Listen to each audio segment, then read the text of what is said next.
Há uma história na Bíblia sobre duas pessoas que se amavam muito, mas em meio a uma crise, por falta de perdão, eles não tiveram filhos.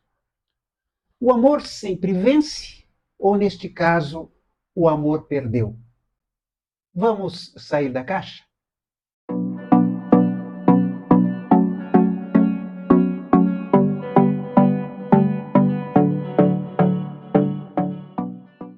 O que aconteceu com este casal da Bíblia foi que, por se amarem tanto, tinham o poder de magoar uma a outra, com palavra ou com um ato impensado.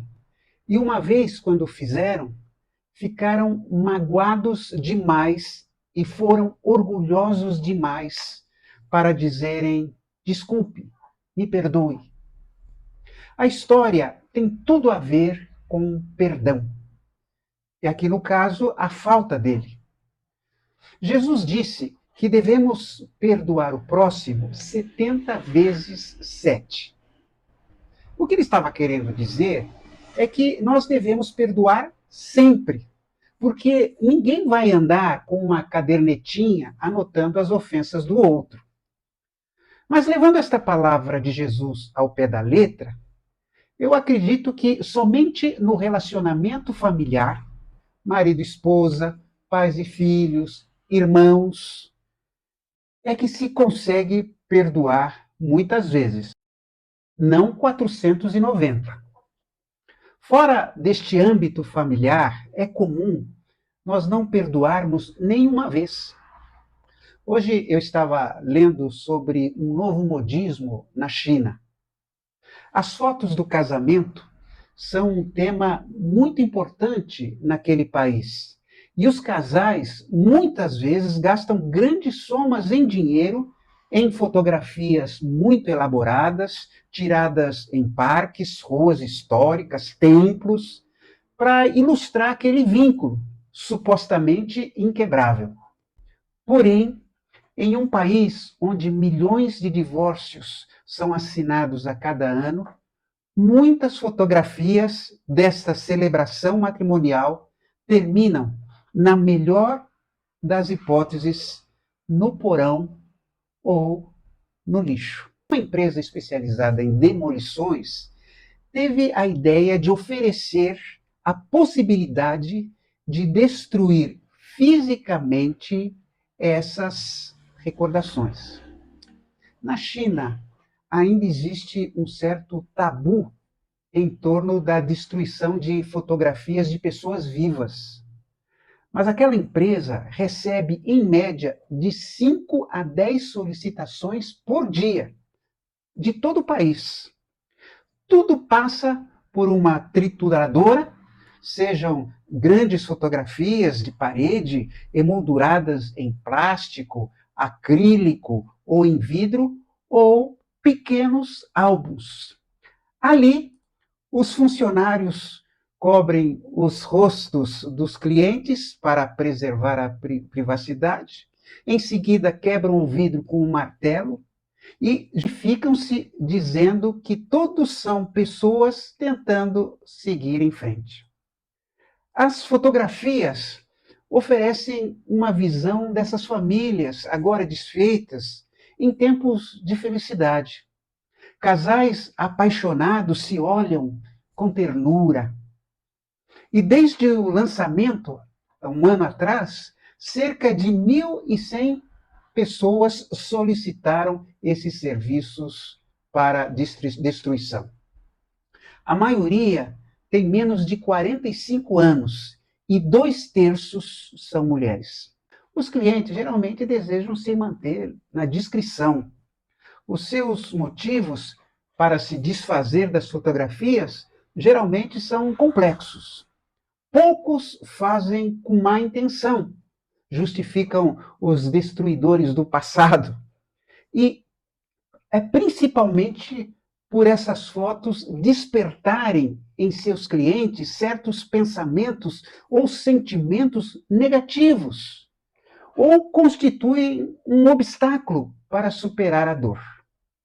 Algumas pessoas até viajam para presenciar a destruição daquelas fotos, como uma espécie de fim de um capítulo de suas vidas. Eu fico pensando se realmente picotar e queimar a foto de alguém que nos magoou vai eliminar a nossa dor, o nosso rancor.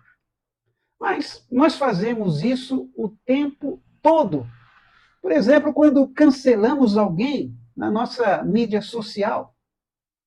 Nutrir ressentimento é uma maneira de deixarmos a pessoa que nos prejudicou continuar nos controlando. Se a pessoa que lhe ofendeu não está morando em sua casa ou não faz parte do seu círculo de relacionamentos, por que deixá-la morar em sua cabeça e sem pagar aluguel? Queremos nos vingar. A vingança pode parecer justificável, porque vem a nós vestidas de trajes de justiça. Bom, eu vou revidar porque o outro foi injusto comigo. Mas nós devemos dar desconto ao nosso próximo. E uma razão para fazermos isso é porque o nosso próximo é como nós mesmos, um ser humano imperfeito, propenso a momentos de egoísmo, falta de reflexão, como nós também. Quem nunca magoou alguém, que atire a primeira pedra. Ferir deliberadamente outra pessoa, porque ela feriu você, é ferir a si mesmo duas vezes, a segunda vez, pois a outra pessoa é como você mesmo.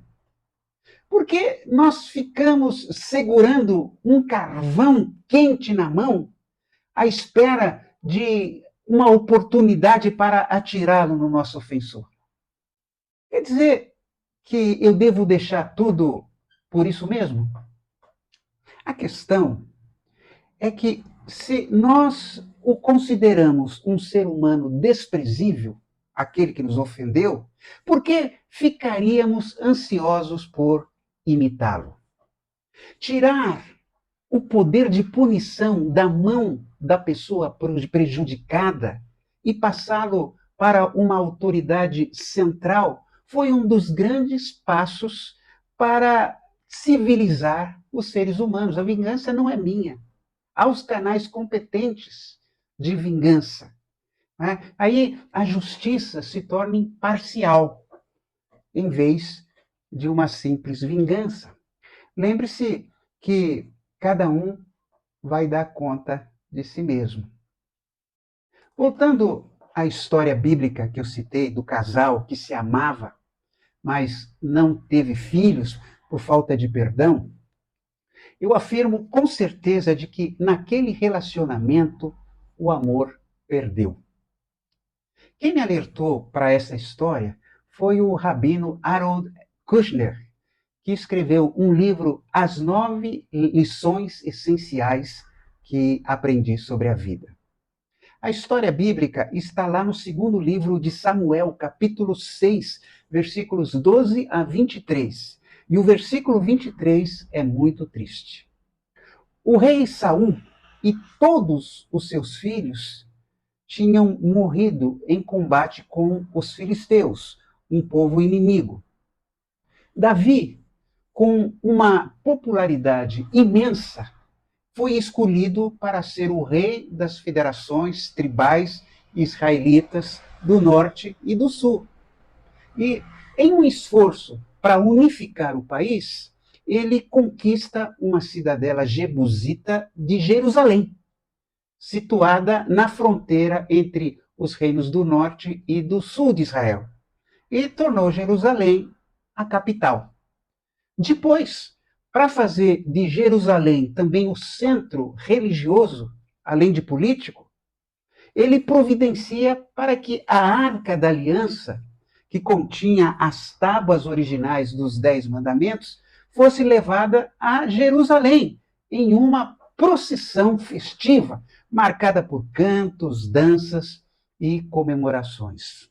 Nós lemos em 2 Samuel 6,14, que Davi, vestido um manto sacerdotal de linho, dançou com todo o entusiasmo em louvor a Deus, o Senhor. A esposa de Davi, primeira esposa, era Mical. Mical tinha sido filha de Saul, o rei anterior. E ela estava observando essa festa toda lá da janela. Não sabemos porque ela não estava entre aqueles que comemoravam. Se ela não gostava de multidões ou simplesmente não achava condizente estar ali com a sua nobreza. Mas quando a festa terminou e Davi voltou para casa, acalorado pelo triunfo, a sua esposa o recebeu dizendo sarcasticamente: "Que bela figura fez hoje o rei de Israel! Parecia um sem vergonha, mostrando o corpo para as empregadas dos seus funcionários." Por que ela diz isso? Talvez por ter se sentido deixada de fora da comemoração, ou por lembrar-se do seu pai, a sua ideia de como um rei deve se comportar. Na verdade, ela está dizendo para Davi: eu não nasci entre os pastores de ovelhas como você, gentalha. Eu cresci em um palácio e sei como um rei deve se comportar com certa dignidade. E Davi fica profundamente magoado com as palavras de Mical. Não apenas ela estragou o maior dia da sua vida, como também o lembrou de que ele não se tornou rei pelo processo normal de sucessão. Ele chegou ao posto depois de o rei anterior e todos os seus filhos terem sido mortos em uma guerra que Davi preferiu evitar.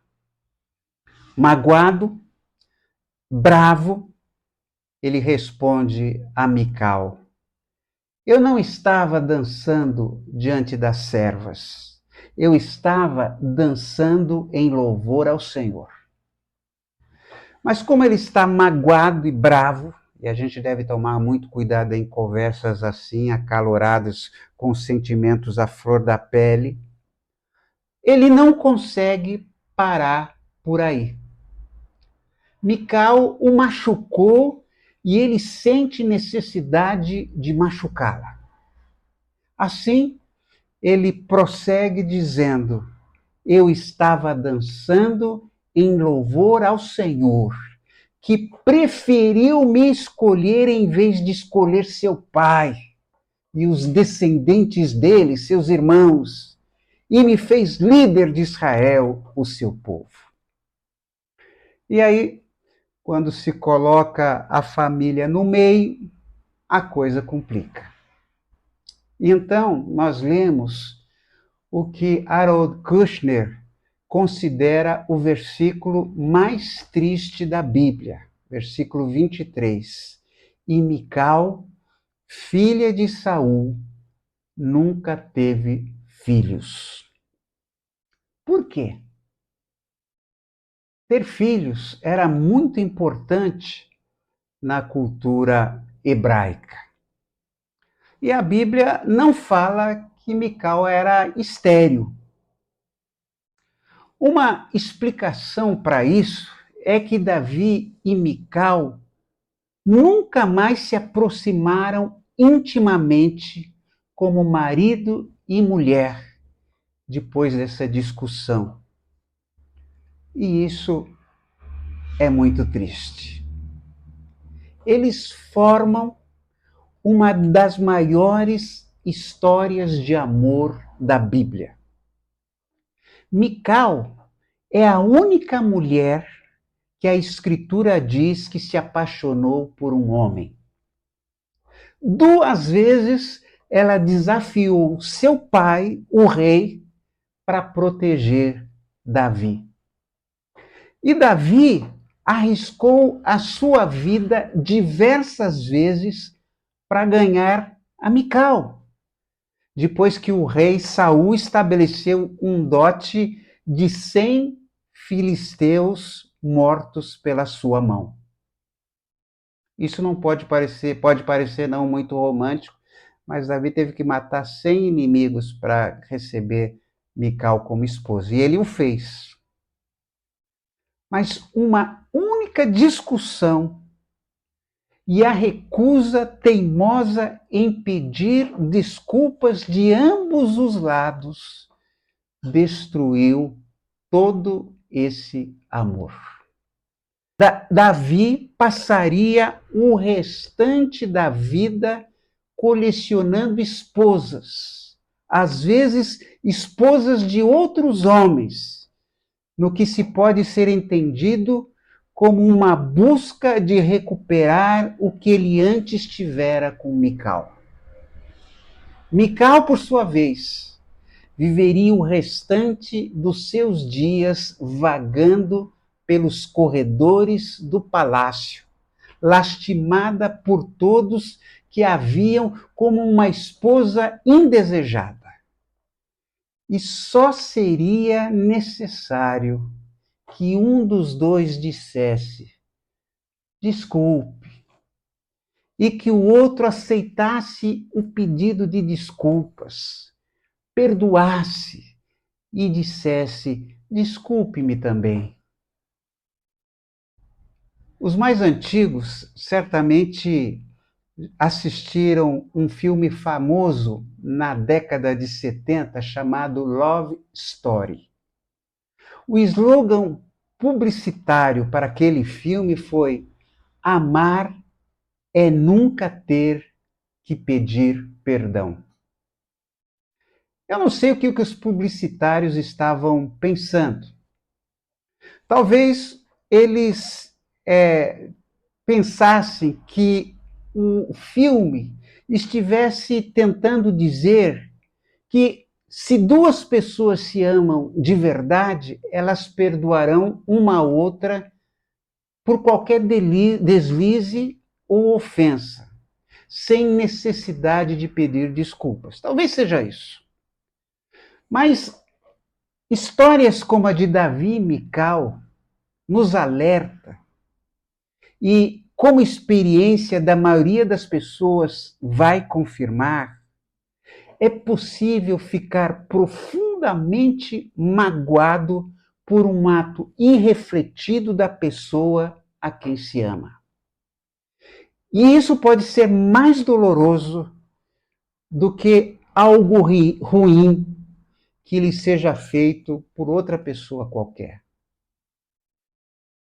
Um simples pedido de desculpas, sinto muito, me perdoe, muitas vezes é o bastante para curar uma ferida. Perdão é o que identifica a parte mais forte numa disputa. Perdoar não é fraqueza. Perdoar é força. Perdão é o antídoto para o veneno que há no coração da pessoa ofendida. Está faltando perdão em sua vida? Até a próxima.